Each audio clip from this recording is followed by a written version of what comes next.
اعوذ باللہ من الشیطان الرجیم، بسم اللہ الرحمن الرحیم۔ دی مسلم پوسٹ کے معزز سامعین و ناظرین، السلام علیکم۔ ناظرین، آج ہم ماہ رمضان المبارک کی اہمیت اور فضیلت کے بارے میں بات کریں گے۔ ماہ رمضان المبارک برکتوں والا مہینہ ہے، اور اس ماہ کی عظمت کا اندازہ اس بات سے لگایا جا سکتا ہے کہ قرآن مقدس کا نزول اسی پاک مہینے میں ہوا۔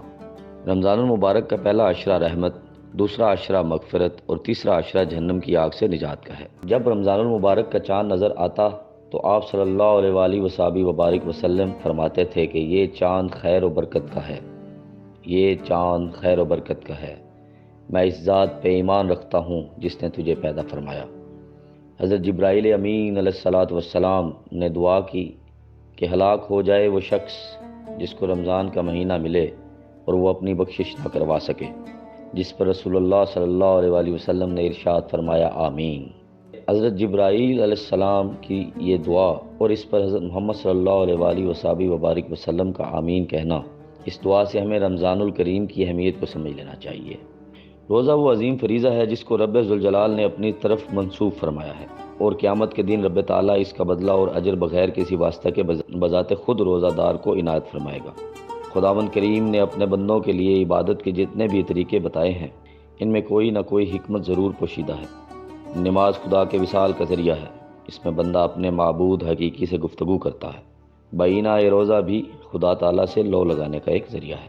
حدیث مبارکہ میں ہے کہ رمضان شہر اللہ، یعنی کہ رمضان اللہ تعالیٰ کا مہینہ ہے، جس سے پتہ چلتا ہے کہ اس مبارک مہینے سے رب ذوالجلال کا خصوصی تعلق ہے، جس کی وجہ یہ مبارک مہینہ دوسرے مہینوں سے ممتاز اور جدا ہے۔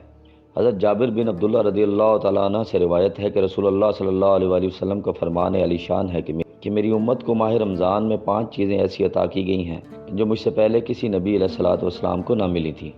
پہلی یہ کہ جب رمضان المبارک کی پہلی رات ہوتی ہے تو اللہ تعالیٰ ان کی طرف رحمت کی نظر فرماتا ہے، اور جس کی طرف اللہ تعالیٰ نظر رحمت فرمائے اسے کبھی بھی عذاب نہ دے گا۔ دوسری یہ کہ شام کے وقت ان کے منہ کی بو جو بھوک کی وجہ سے ہوتی ہے اللہ تعالیٰ کے نزدیک مشک کی خوشبو سے بھی بہتر ہے۔ تیسرا یہ کہ فرشتے ہر رات اور دن ان کے لیے مغفرت کی دعائیں کرتے رہتے ہیں۔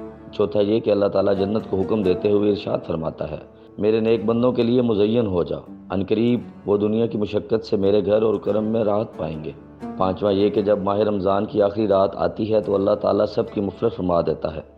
رمضان المبارک کی اس مبارک ماہ کی ان تمام فضیلتوں کو دیکھتے ہوئے مسلمانوں کو اس مہینے میں عبادت کا خاص اہتمام کرنا چاہیے، اور کوئی لمحہ ضائع اور بیکار جانے نہیں دینا چاہیے۔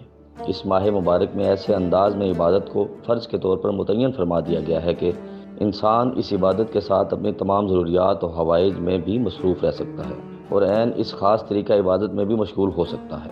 ایسی خاص طریقہ کی عبادت کو روزہ کہا جاتا ہے، جسے اس ماہ میں فرض فرما دیا گیا ہے۔ روزہ ایک عجیب عبادت ہے کہ انسان روزہ رکھ کر اپنے کام کو انجام دے سکتا ہے۔ روزہ رکھ کر صنعت و حرفت، تجارت و زیارت، ہر کام بخوبی احسن طریقے سے کر سکتا ہے۔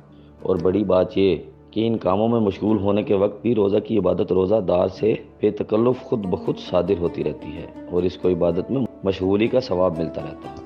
ناظرین، میری اللہ تعالیٰ سے دعا ہے کہ اللہ تعالیٰ آپ کو اور مجھے اس ماہ مقدس میں روزے رکھنے اور عبادات کرنے کی توفیق عطا فرمائے۔ اگلی ویڈیو تک کے لیے ہمیں اجازت دیجیے۔ اللہ نگہبان۔